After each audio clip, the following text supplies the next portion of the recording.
Hello, welcome to another video. So, here we are at the home of Preston North End, Deepdale Stadium. Built on the site of Deepdale Farm, hence the name. So we'll have a little wander about. Let's have a look at this fabulous historic stadium. So as you can see, I'm at the end where the Tom Finney stand is.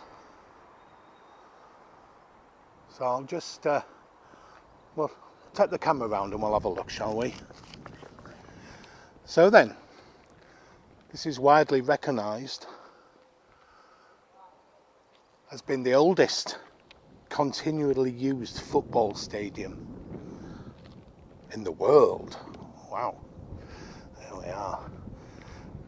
Now there is an argument, it is contested.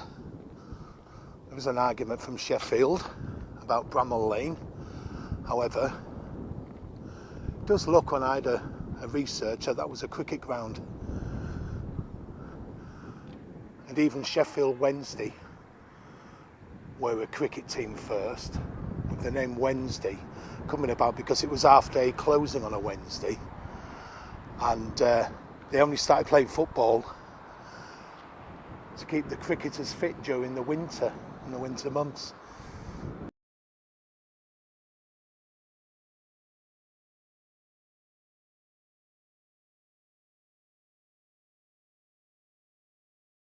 It's a lovely day, absolutely glorious. Spring has sprung, most definitely. And March was definitely in like a lion and out like a little baby lamb. So I'll try and pick up on things as we go around. There's family zone there, as you can see. So family seating in there. We've got a layout of the stadium as per. This is the Alan Kelly Town End. So you can see the different stands there. The Sir Tom Finney stand, the Bill Shankly Cop. Yeah, it's not all about Liverpool, not just. And I've mentioned in a previous video where the terminology spy on cop comes from. A battle. The Invincibles Pavilion. Now the Invincibles, they were a team and a half. I mean, it did date back when there weren't many teams, admittedly. Only team to go through a full season not losing any cup or league games, hence why they were called Invincible. I think that was around about 1888-89.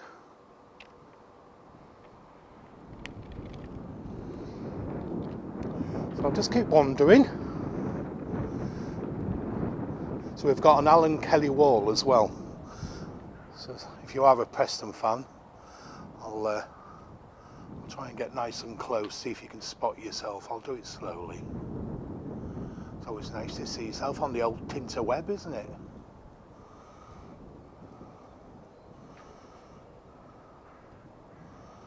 So there we are. Alan in full flight.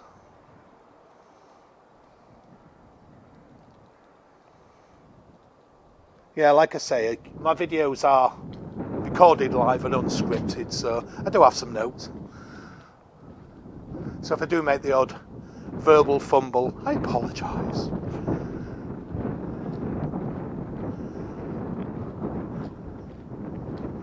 It's definitely a lot milder today. Right, there we go. So that's the home team entrance, according to that sign, so we'll believe it.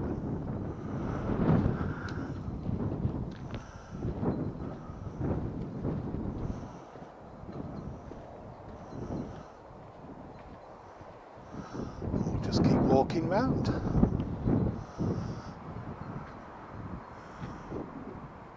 Another layout of the stadium. See the big white structure, which you can see for miles actually as you're travelling in to Preston. It's quite high. Match day ticket office. Home sales only. So practice your best Lancashire accent for that one. The Invincibles Pavilion again. Right, we'll just keep going round. Now they did refurb this ground 3 times in a 6-year period from 1995. We've got 3 big new stands. They say established 1880. Gosh. South Executive entrance. Obviously I'm not a Preston North End fan, but I am a fan of football history. So being here is a pilgrimage really, because this is where some of it began. You see the floodlight there? See a little bit more. It's a football ground.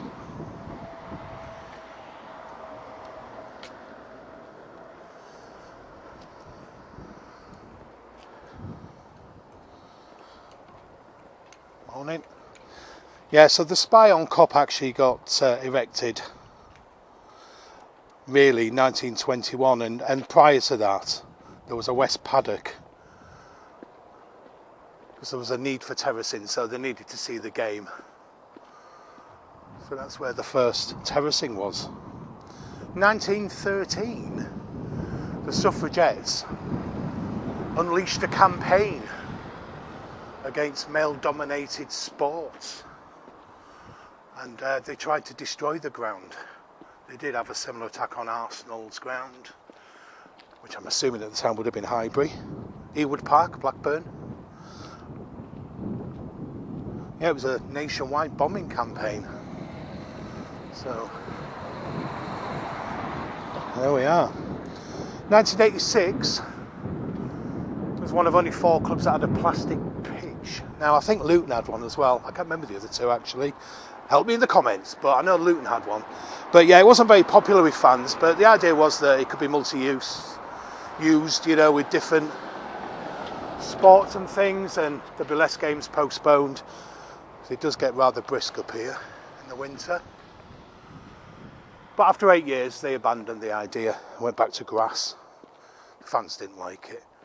So yeah, this is the Bill Shankly Cop.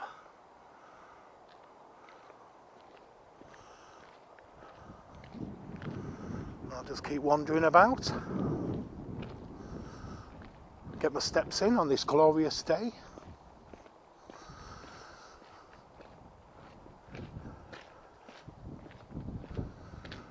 So what do you reckon then?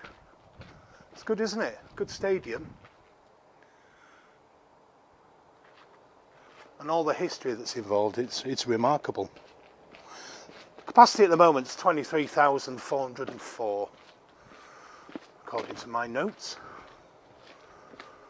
So I'm sure when they play, I don't know who would be their derby in the cup if they're not in the same league, but you can imagine there's a lot of Lancashire teams around and about that would generate a heck of a crowd.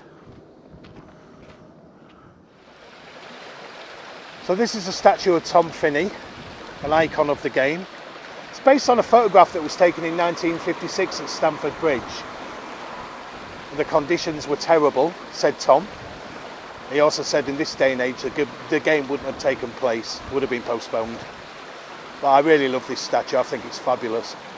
I love the water feature. I know it's a little bit loud, I hope you can hear me, but you should come and have a look at this because it's great.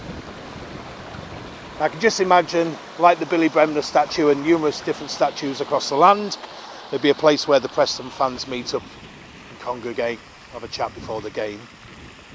So we've nearly done the full walk around the ground. We'll just have one final look at a couple of things. We've got the bar there. Looks like the Gentry bar. I'm going with that because of the bowler hat. And there's the bowler hat.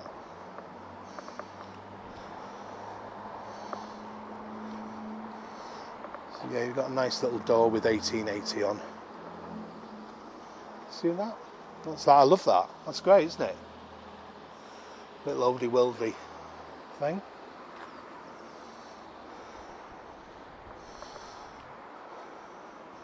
Well, let's have a look at the Dick Kerr Ladies Football Club. Now, it's said that they play quite a few games against male teams and beat them.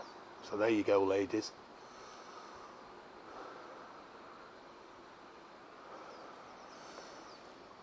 Between 1917 and 1965, so not that long ago when they ended their playing.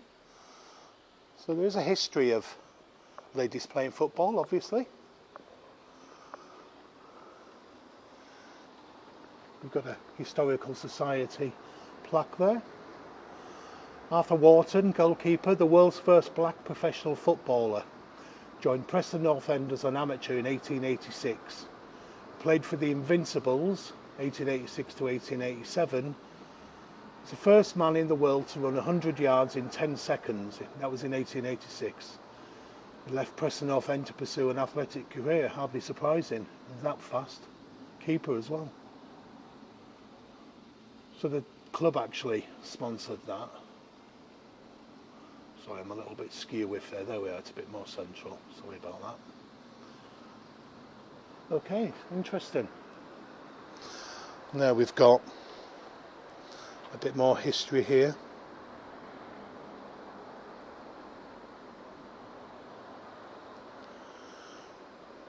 So Dick Kerr & Co Limited was founded by William Bruce Dick and John Kerr from Scotland. It's a factory. I won't go through everything, but if you ever do come to Deepdale, you can read the history. That's the old West Ham paddock I mentioned at Deepdale, if you can see it with the sun. It's a fascinating place, you should come. So there we are. A little mooch around Deepdale in Preston. Hope you enjoyed that one, I did. I've always wanted to come here. I've never been here as a fan, which is a bit unusual really, because I've been to most grounds, but not this one for some reason. I used to come to Preston quite a lot for area meetings and things, so I know the area a little bit. But there we are. Preston North End. Right, as ever, if you do like these videos, please tell the world you like it by hitting like. And share it. If you've got any Preston fans or fans of the history of football or anybody, really, share it to them. Get it on your socials. And obviously, if you want to subscribe, please do. That'd be great. Drop me some messages. If you want me to come to your ground, have a wander around, waffle on like I do, I'd be delighted to. So there we are. Thank you for watching, and I hope you enjoyed it. All the best now.